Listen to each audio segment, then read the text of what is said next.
A paz do Senhor, meus irmãos, como vocês estão? No vídeo de hoje eu quero falar sobre um tema que basicamente é: todo milagre exige uma renúncia. Esse tema veio à minha mente uma vez que eu estava lendo 1 Samuel, capítulo 1, versículo 11. E eu quero ler esse texto com você. Antes eu vou pedir para você curtir esse vídeo, compartilhar, se inscrever no canal, para que a gente alcance cada vez mais pessoas. Aqui é um canal onde eu falo da palavra de Deus, certo? E a intenção aqui é que o Evangelho de Cristo chegue cada vez mais adiante, vá a mais pessoas, alcance mais pessoas. E uma vez que você curte esse vídeo, você compartilha, você se inscreve, você vai estar ajudando. Não somente que esse canal cresça, mas que alcance mais pessoas. Eu quero ler o texto com você e depois trazer um pouco do contexto que está implícito nesse capítulo e a reflexão que o Espírito Santo me trouxe. 1 Samuel capítulo 1, versículo 11 vai dizer da seguinte forma: E votou um voto, dizendo: Senhor dos exércitos, se benignamente atentares para a aflição da tua serva, e de mim te lembrares, e da tua serva te não esqueceres, mas à tua serva deres um filho varão, ao Senhor o darei por todos os dias da sua vida, e sobre a sua cabeça não passará navalha. E no versículo 20 vai dizer da seguinte forma: E sucedeu que, passado algum tempo, Ana concebeu, e teve um filho, e chamou o seu nome Samuel, porque dizia ela: O tenho pedido ao Senhor. É até aqui. Qual é o contexto aqui? A Bíblia nos conta que em Ramataim Zofim, nessa região, existia um homem chamado Eucana. Ele possuía duas mulheres, uma chamada Ana e outra chamada Penina. Ana não conseguia gerar filhos, Penina tinha vários filhos. E havia uma certa rivalidade entre elas.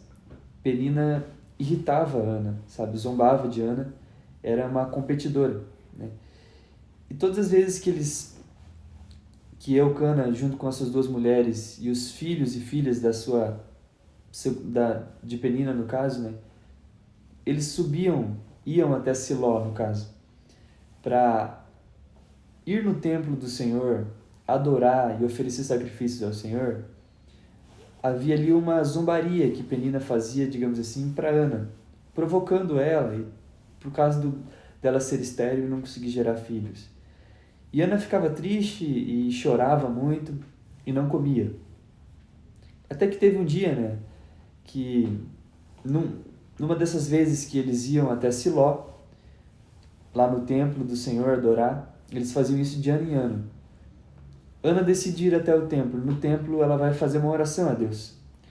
E nessa oração ela fala exatamente o que está no versículo 11, onde ela faz um voto com o Senhor. Uma vez que Deus desse a ela um filho varão, ela daria esse filho durante todos os dias da sua vida ao Senhor, certo? E navalha não passaria sobre a sua cabeça. Deus ouve a petição de Ana, né? A Bíblia vai nos contar que havia o sacerdote do templo, chamado Eli, que estava observando Ana. E Ana estava orando, mas no seu coração. A sua boca apenas se movimentava, mas não saía palavras. E acabou que, diante disso, o sacerdote até mesmo achou que ela estava embriagada, né? E repreendeu ela.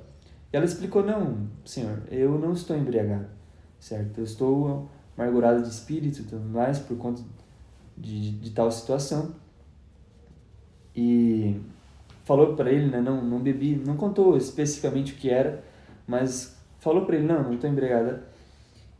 E o sacerdote falou para ela: então vai em paz, e o Deus de Israel te considerará a tua petição que lhe pediste. E depois disso, né, Ana foi, né, sacrificou, fez tudo que tinha que fazer ali em Siló e voltou para sua cidade, que era Ramá. E lá ela concebeu. E o interessante desse texto é que Ana precisava de um milagre, certo? Era uma mulher que não conseguia gerar, não conseguia ter filhos, ela precisava de um milagre.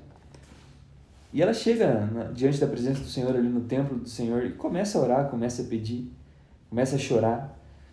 Senhor, né? E faz um voto com o Senhor, e ela faz um voto com Deus.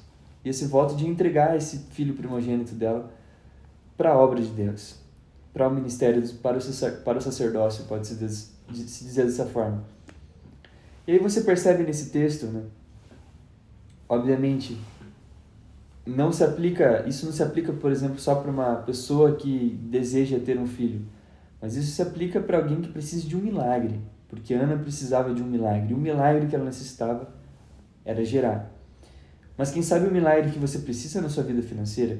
Quem sabe o milagre que você precisa é na restauração do seu casamento, ou um relacionamento que você tem pedido para Deus, não sei. Ou o milagre que você precisa é na sua saúde, certo? Não sei, pode ser várias coisas. Não necessariamente precisa ser igual Ana foi, igual o caso de Ana. Mas o que você consegue entender com essa atitude de Ana é que basicamente não existe milagre sem uma renúncia, certo? Não existe milagre sem você renunciar a alguma coisa. E o que ela fez basicamente, né? O filho primogênito dela foi consagrado completamente ao Senhor, ou seja, a Bíblia nos conta aqui que ela apenas desmamou o menino, certo? Só passou pelo período ali da amamentação materna e já levou o menino ao templo para que ficasse aos cuidados do sacerdote e não conviveu mais, digamos assim, com o menino, sabe?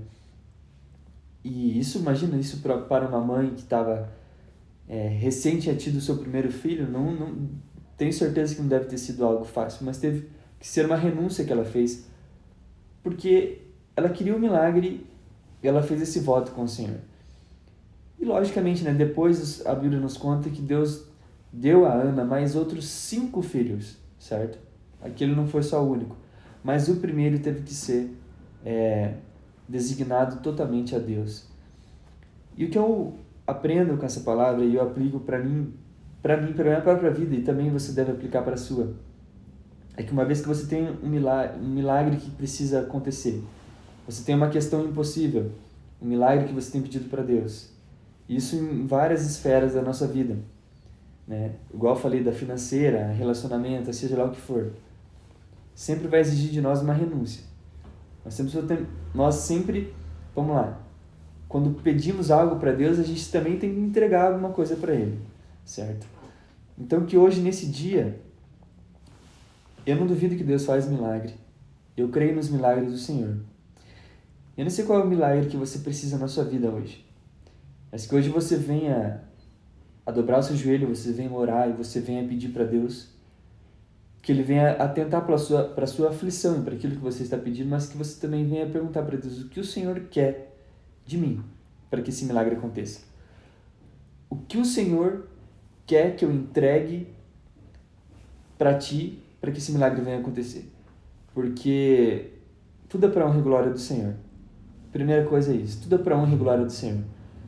E todo milagre que a gente precisar na nossa vida, toda situação impossível, Deus é capaz de fazer, Deus é capaz de realizar, mas vai exigir uma renúncia nossa, vai exigir um sacrifício nosso. Isso é um fato, certo?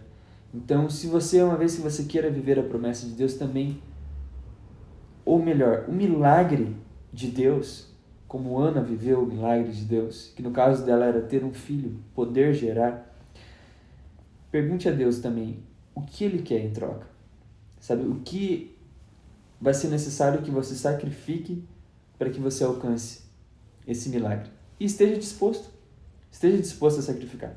Porque Ana teve a disposição de sacrificar, digamos assim, lá, conviver com Samuel, que foi seu primeiro filho, né? Mas Deus foi lá e deu outros 5 filhos para ela. Então, mesmo que seja um sacrifício, vai doer, sim, mas Deus ainda vai lhe recompensar muito mais. Um outro exemplo disso, Abraão, que Deus foi lá, filho da promessa, Deus mandou sacrificar, ele foi lá e ele ia sacrificar mesmo, né? E Deus impediu que ele sacrificasse, porque queria ver se ele estava disposto a entregar aquilo. Porque tudo na nossa vida vai ser para a honra e glória do Senhor, e nada pode ocupar o lugar dele, e que isso fique bem claro. Então nada que a gente vai receber de Deus pode ocupar o lugar de Deus na nossa vida. E é por isso que muitas vezes Ele vai exigir uma renúncia de nós, ou vai exigir muitas vezes que a gente sacrifique aquilo. E se a gente estiver disposto, muitas vezes a gente nem vai precisar sacrificar propriamente igual foi no caso de Abraão. Porque Deus vê o nosso coração, Ele só quer ver se a gente está disposto a entregar. E no caso de Ana, não teve que sacrificar Samuel, mas entregou ele para servir no templo. E depois recebeu outros 5 filhos do Senhor. Então pergunte para Deus hoje, o que o Senhor Deus quer que eu entregue? O que o Senhor Deus quer que eu sacrifique? Fique com essa palavra e que Deus te abençoe.